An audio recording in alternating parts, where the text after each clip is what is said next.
Welcome back to my channel. और आज की वीडियो में मैं आपको बताऊंगी कि पालक के पराठे आप कैसे आसानी से बना सकते हैं। तो फ्रेंड वीडियो को पूरा देखिएगा और अगर वीडियो अच्छी लगे तो लाइक कर दीजिएगा। फ्रेंड सबसे पहले आपको पालक को बारीक काट के कम से कम 2-3 बार आपको उसको अच्छे से धुल लेना है और धुलने के बाद वो कुछ इस तरह से दिखेगा। उसके बाद आपको क्या क्या चीज़ें लेनी है, जैसे कि कटी हुई हरी मिर्च बारीक काटिएगा ताकि पराठे जब बनाएं तो उसमें दिखे ना। और जीरा आप चाहें तो जीरे को भून के यूज़ कर सकते हैं, अदरवाइज़ ऐसे भी यूज़ कर सकते हैं। और उसके अलावा हल्दी, नमक आपको आवश्यकता के अनुसार लेना है। फ्रेंड अगर आप मेरे चैनल पर नए हैं तो आपसे एक छोटा सा रिक्वेस्ट है कि प्लीज़ मेरे चैनल को सब्सक्राइब करके बेल आइकन को प्रेस कर दीजिएगा ताकि जो नेक्स्ट वीडियोज़ आती है वो आप देख सकें।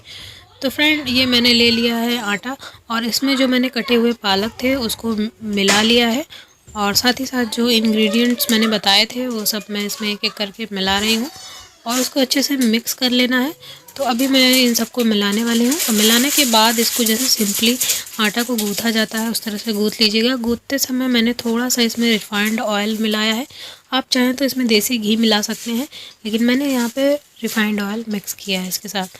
तो जब ये अच्छे से मिक्स हो जाए तो इसमें अब पानी डालना है और सिंपली आटे की तरह इसको गूँथ लेना है। तो ये नाश्ते के तौर पे बहुत अच्छा लगता है और ठंडियों के मौसम में पालक के पराठे बहुत टेस्टी लगते हैं। और इनकी सबसे अच्छी बात ये है कि ये बहुत ईज़िली और बहुत कम समय में बन जाते हैं।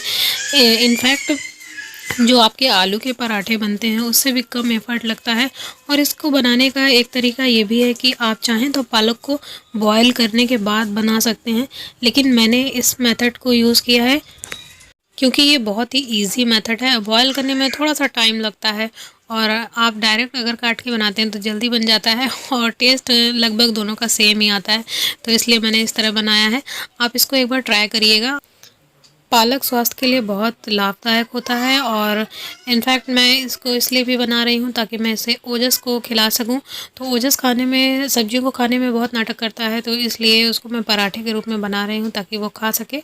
और इसी कारण से मैंने इसमें अदरक लहसुन वगैरह नहीं डाला है। और अगर आप बनाइएगा तो इसमें अदरक लहसुन और हींग भी डाल दीजिएगा ताकि इसमें और अच्छा टेस्ट आता है। और हींग जो होता है वो पाचन के लिए बहुत अच्छा माना जाता है।